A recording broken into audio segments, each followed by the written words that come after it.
ঘরে বসে খুব বোর হচ্ছিলাম, তাই দুজন মিলে ঠিক করলাম একটা সিনেমা দেখা যাক। যেহেতু আমরা কোরাপুটেই আছি, তাই চলে এলাম কোরাপুটে মেঘরাজ সিনেমাজে। এসে যে সিনেমাগুলি চলছে তার মধ্যে কোনটি রেটিং বেশি দেখলাম, সেখানে দেখলাম মহাবতার নরসিংহ।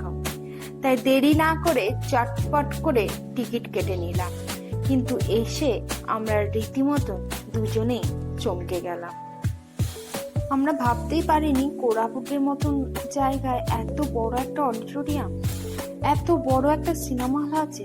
আমরা আশাই করতে পারিনি যে কোরাপুটের মতন একটা হিল স্টেশনের পাহাড়ের উপর এত বড় একটা অডিটোরিয়াম। ঠিক আছে, বেশ দেখা যাক। যেহেতু আমাদের শোটা 12টা থেকে ছিল, তাই ঘর থেকে একটু আগেই বেরিয়ে পড়েছিলাম।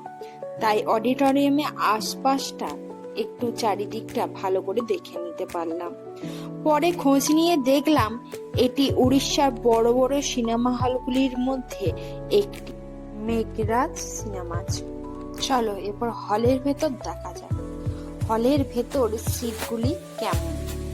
এত বড় বড় সিট যে বলার না, যেখানে আপনি সামনে শুয়ে বসে দেখতে পারবেন। এবং এত বড় যে অডিটোরিয়াম চারটে, আমরা ভেতরে দেখে রীতিমতো অবাক হয়ে গেলাম। এবার সিনেমাটি সম্পর্কে কিছু বলা যাক। মহাবতার নরসিংহ প্রহ্লাদ নামে এক শিশুর ভগবান বিষ্ণুর প্রতি ভক্তি বর্ণনা করে। ছবিটি বিশ্বাস, করুণা, ঘৃণা এবং ভক্তি সম্পর্কে একটি শক্তিশালী বক্তব্য তুলে ধরে। সিনেমাটি বিষ্ণু পুরাণ, নরসিংহ পুরাণ এবং শ্রী ভগবত পুরাণ অবলম্বনে নির্মিত। মহাবতার নরসিংহ ঘৃণা এবং নেতিবাচকতার উপর একটি শক্তিশালী বক্তব্য প্রদান করে।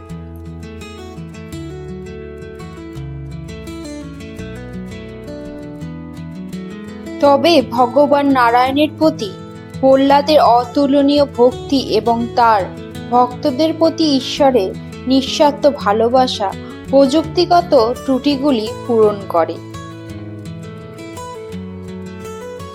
এই গল্পের মূল বিষয় হলো একজন শিশু অটল দৃঢ় সংকল্প যে ঈশ্বরের প্রতি বিশ্বাস না হারিয়ে নৃশংসতা সহ্য করে।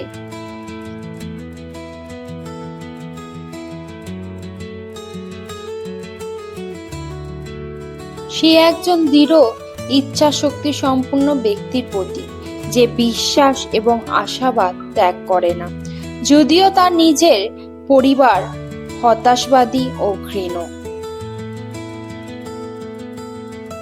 একটি ছোট ছেলের দৃষ্টিকোণ থেকে বলা যায় একটি সহজ গল্প সকল বয়সে মানুষের কাছে আবেদন করে।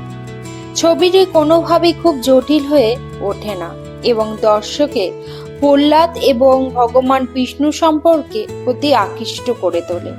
সর্বোপরি মহাবতার নরসিংহ আবারও মানবতাকে ঘৃণা, লোভ, ঈর্ষা এবং ক্রোধের চেয়ে আধ্যাত্মিকতা, প্রেম, করুণা এবং শান্তি বেছে নেওয়ার কথা মনে করিয়ে দেয়।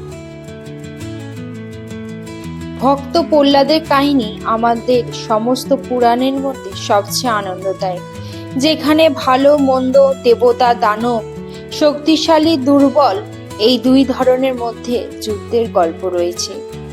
এটি সমস্ত সঠিক কারণে মহাকাব্যিক।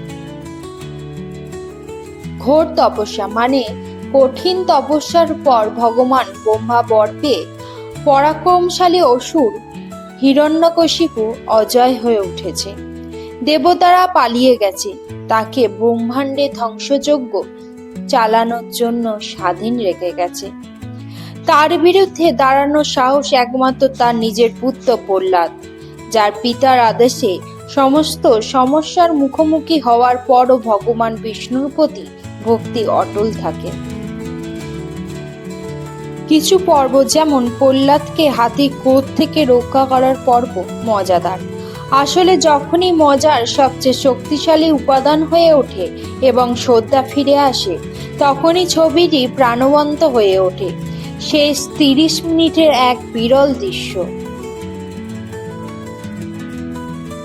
যেখানে শরীরের বিভিন্ন অংশ এবং প্রচুর পরিমাণ রক্ত প্রবাহিত হয়ে ছিন্ন ভিন্ন হয়েছে।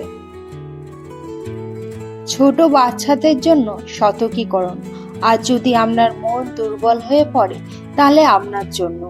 কিন্তু রাক্ষসদের টুকরো টুকরো করা দেখে মনে হচ্ছে যেন ন্যায়ের বিচার করা হয়েছে। আমার তো সিনেমাটি বেশ ভালোই লাগলো, তবে আপনাদের কেমন লাগলো আমাকে জানাবেন। তবে আশেপাশে কোনো সিনেমা হলে যদি সিনেমাটি এসে থাকে তাহলে বলবো অবশ্যই দেখে আসুন, মিস করবেন না।